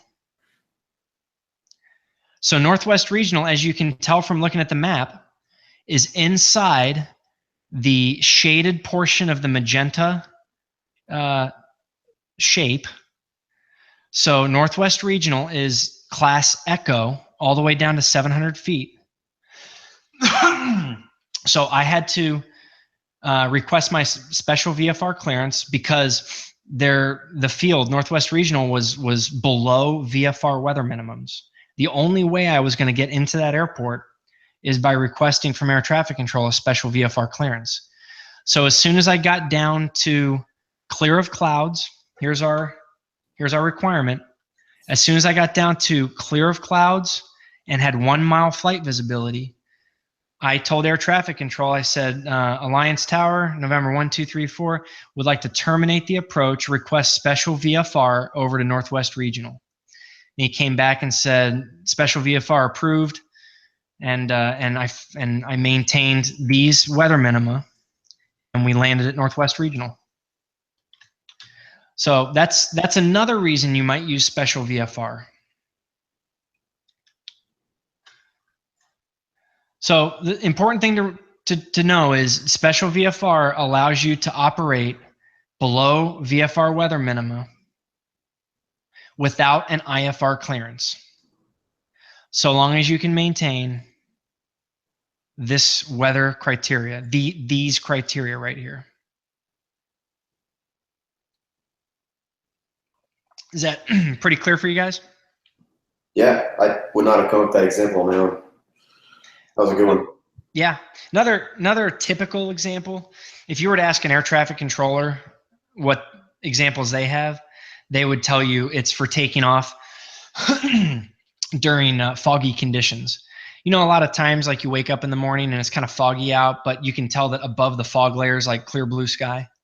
Mm-hmm. That's usually what special VFR is used for. It's like, hey, the airport has fog, so I can't take off. But as soon as I get off the ground, I'm going to be in clear blue sky. That's what people use this for a lot. All right. Final, I think this is probably the second to last or last topic, speed limits. It'll, you know, this definitely pertains, but depending on what kind of airplane you're flying, it might not pertain. There are posted speed limits in the sky that you have to maintain depending on what altitude and airspace you're in. And I'm gonna plug through each one here pretty quickly. So under 10,000 feet MSL, you must be at or below 250 knots indicated airspeed. So whatever speed is showing on your airspeed indicator has to be 250 or less. Probably don't have to worry about that in our 172. No NOS? Maybe in a nosedive. No, like NOS, like nitrous oxide. Oh, not yeah. The same speed applies in. I didn't put the class letters on there because I wanted to quiz you guys. What class airspace is the blue? B. Okay, 250. That's the max speed in class Bravo. If you're operating underneath the shelf of class Bravo, like underneath the upside down wedding cake, it's 200.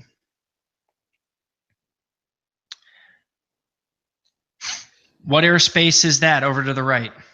D. 200. Delta. Yeah. Yep, delta. 200 knots in delta is the max speed. In fact, you have to maintain 200 knots indicated or less within 4 nautical miles of class Delta or class, what's that one to the left? Charlie. Yep. And then if you're going to fly through a VFR corridor, you have to maintain 200 knots. I don't believe we have VFR corridors in Texas. You guys might prove me wrong. You'll have to ask your instructor. But we definitely don't have them up here in Dallas. A VFR corridor is a corridor through the class Bravo where air traffic control lets VFR aircraft transition the class Bravo airspace. All right, speed limits, and there's no limit above 10,000 feet MSL. Although it's not stated in the regulations, I think somewhere says you have to be less than the speed of sound or something like that over land.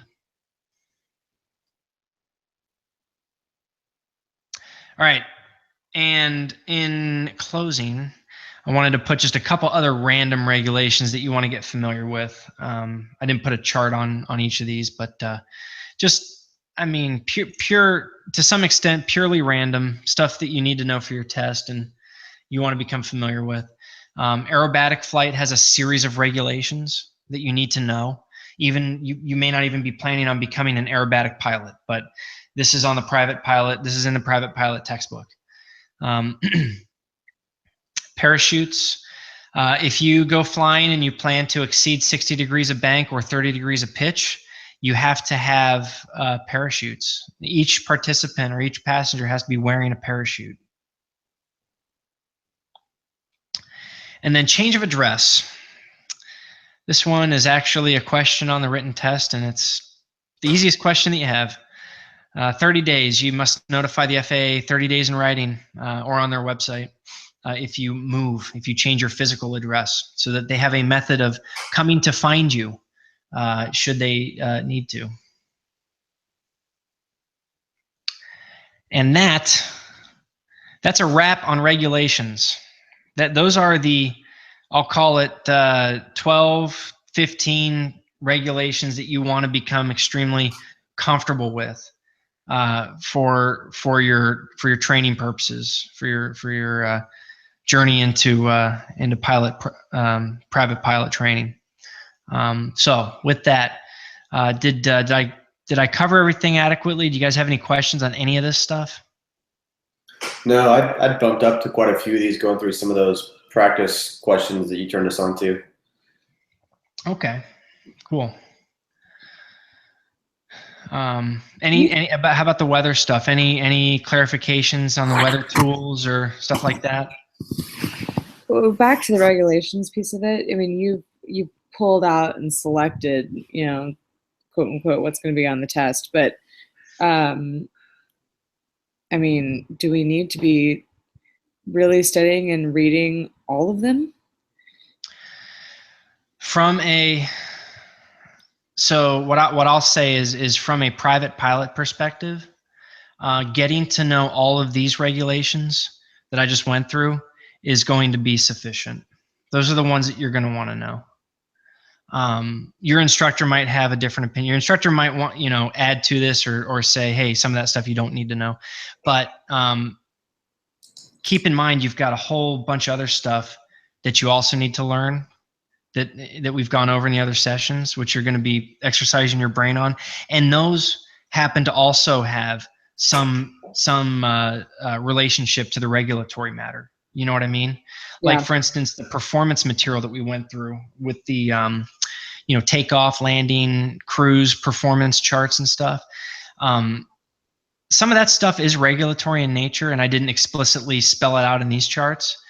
But the ones that I went through here are the ones that you want to know first. And from a private pilot perspective, you can take with you all the way through your certification process. And if you know these like the back of your hand, if you become extremely comfortable with these particular sections of the CFRs, you'll know 100% more than most people going through their private pilot training.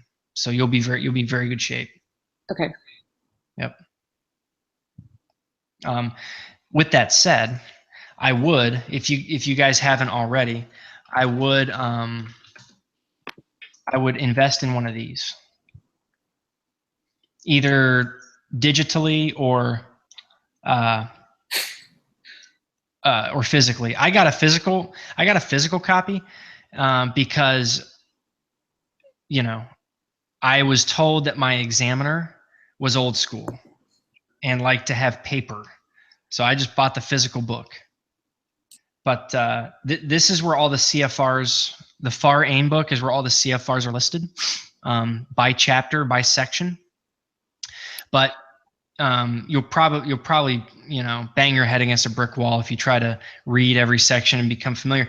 Because, I mean, for example, 14 CFR 43 is an entire section dedicated to maintenance and what maintenance you can perform as a pilot versus what maintenance you have to have a authorized technician perform. It's like 100 pages. So you definitely just won't have the bandwidth to cover all the sections. When you look here and you go through, where am I at here? These right here, bread and butter. This will get you through it all. Part 1, 61, 91, and you'll be good to go.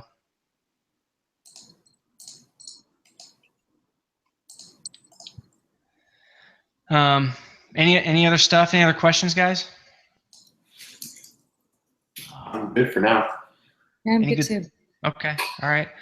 Well, keep me attuned. Flight training. You guys going flying? Let me know how it goes. I really love hearing those stories. And then we are. What is today? Thursday. We are on for Sunday, right? Yes. Got it. Yes. Yes. All right. Well, I am going to put together a quiz for weather. I'm going to put all the weather stuff together on one quiz. I'm going to hold off on regulations for now and let you guys get through the weather quiz. And then I'll probably put regulations together starting next week so you guys can do one and then the other. And then we'll touch base on Sunday. Awesome. Cool. Thanks. All right, guys. Have a good evening. You too, man. Thanks a lot. Yep. See ya. All right. Bye.